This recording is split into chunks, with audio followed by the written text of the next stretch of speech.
Ciao a tutti amici PC Components, ecco che abbiamo qua un nuovo notebook da velocizzare, un Asus X551M. Praticamente questo notebook c'ha un hard disk meccanico standard e in più c'ha soltanto 2 GB di RAM. Quindi niente, lo andremo a smontare, a mettere l'SSD e vedere un attimino di fare un upgrade RAM, ok? Quindi con un cacciavite iniziamo a togliere tutte le viti dalla parte posteriore del notebook. Fate attenzione alla lunghezza delle viti in quanto questo tipo di notebook ha alcune viti più lunghe delle altre, quindi se sbagliamo poi nel rimontaggio a, eh, a rimontarle, vedete già questa è più lunga rispetto a questa. Vedete? Quindi se poi sbagliamo a rimontarle rischiamo di rovinare la scocca della tastiera, perché appunto essendo la vite più lunga rischiamo appunto di rovinare la plastica.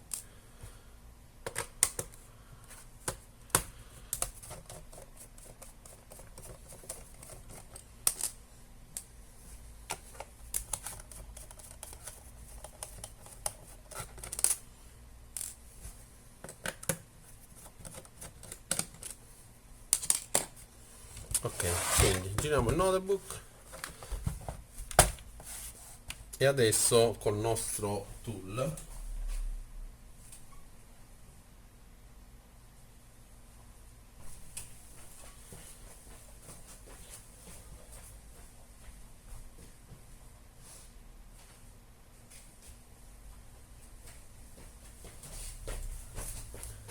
quindi adesso con il nostro tool andiamo ad aprire, a rimuovere la parte superiore della scocca in questa maniera. Mi raccomando, piano.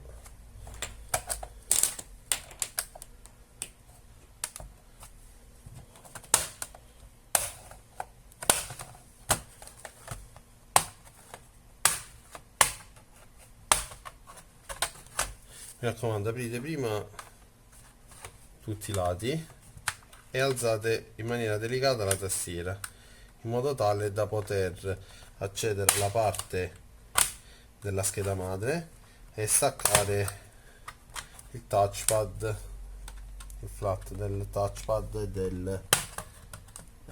della tastiera appunto. Ok,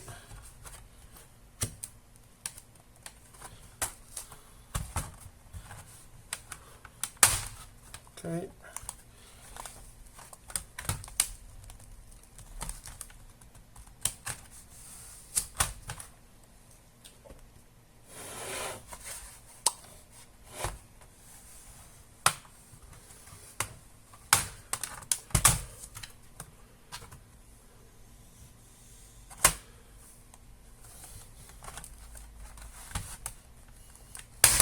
Ok, quindi adesso togliamo alzando le linguette.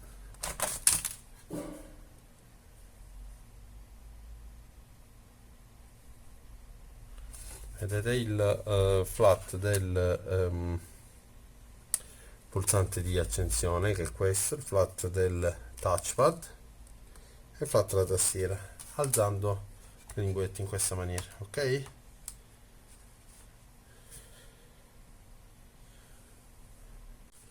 Ok, quindi siamo pronti alla nostra scheda madre. Mi raccomando, prima cosa da fare prima di mettere mani a qualunque scheda elettronica, rimuovere la batteria. Quindi togliamo la batteria, ok, così non rischiamo di fare danni. La prima cosa da fare sempre per arrivare alla RAM, adesso dobbiamo togliere proprio la scheda madre, quindi eh, quindi iniziamo a togliere il disco che sta qua, quindi con queste viti.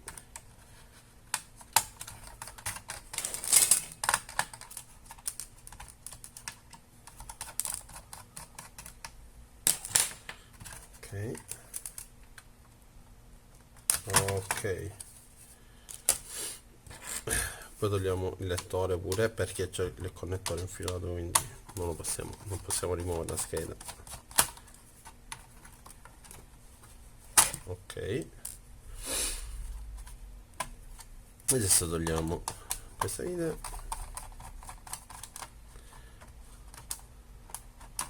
questa, tutte quelle dove ci sono le freccette, guardate.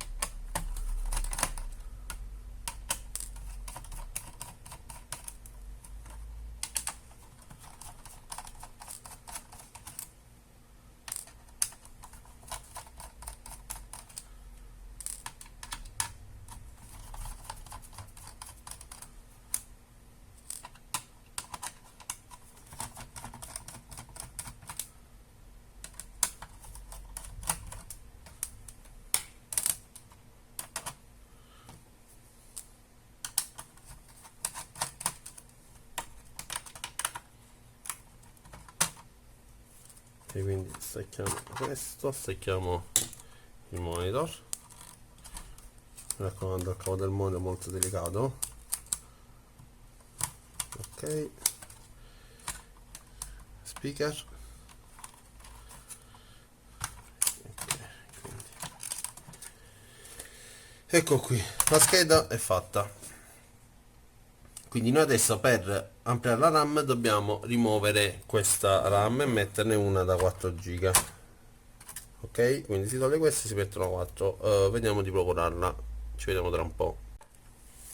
Quindi ok, abbiamo controllato la scheda tecnica di questa RAM, quindi questa qui è una DDR 2 giga, DDR3L da 2 GB con frequenza 1600 MHz. E quindi abbiamo trovato da un sfortunato departito una RAM della Kingston da 4 giga con le stesse specifiche tecniche.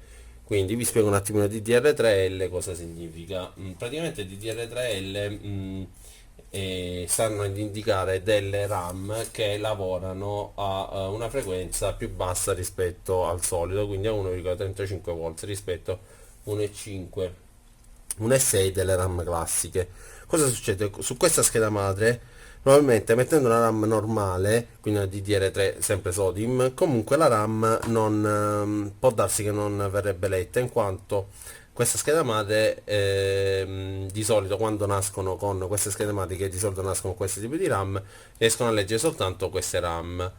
Mentre probabilmente su una scheda madre che ha di base le RAM di DDR3 classiche, può darsi che queste RAM comunque lavorano, perché riesce comunque a lavorare questo tipo di RAM anche a 1,5 volts. Ok, dopo questo insieme di scienza, montiamo la RAM, scusate il cellulare. Quindi montiamo la RAM, vediamo se il computer si accende.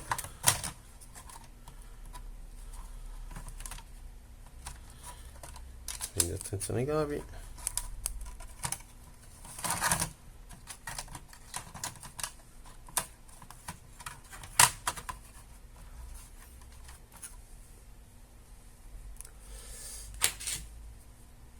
Quindi io per il momento appoggio giusto qualche vite,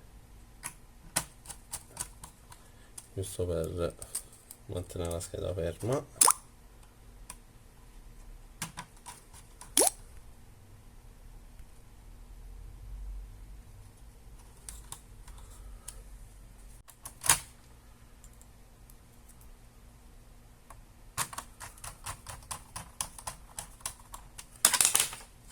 Appoggio la ventola.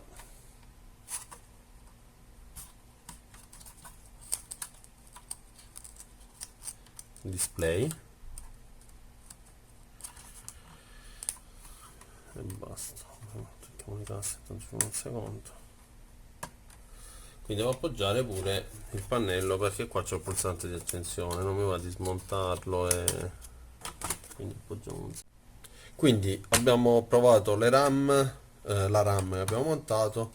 Niente, adesso montiamo l'SSD. La RAM funziona perfettamente, quella che abbiamo appoggiato. montiamo l'SSD e installiamo il sistema operativo. Ci vediamo tra un po'. Quindi abbiamo montato l'SSD, io uso queste qua, rapporto uso prezzo ottime, Kingston A400. Niente, quindi abbiamo montato la RAM e tutto, quindi colleghiamo la nostra chiavetta autopartente di Windows 10, se la troviamo, eccola qua. Quindi colleghiamo la nostra chiavetta alla porta USB e accendiamo il notebook. Quindi in automatico in questo caso dovrebbe partire l'installazione, essendo che, ok, vedete, siccome il disco è vergine, quindi non c'è installato nulla, e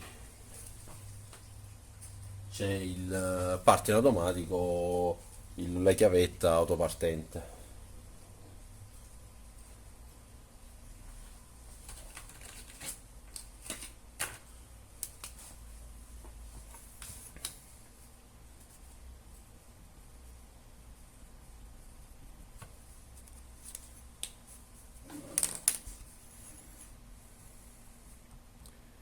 Quindi come al solito seguiamo le istruzioni come a tutti gli altri notebook.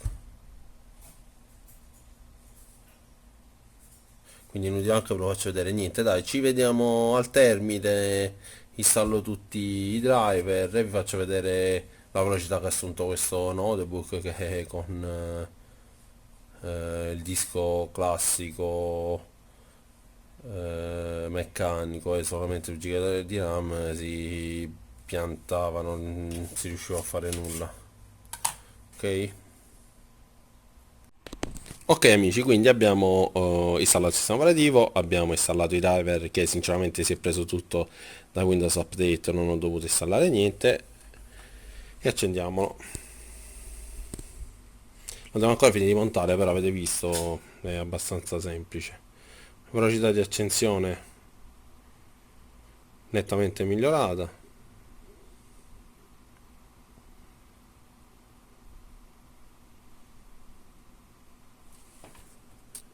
Ci legge la RAM, quindi pannello di controllo.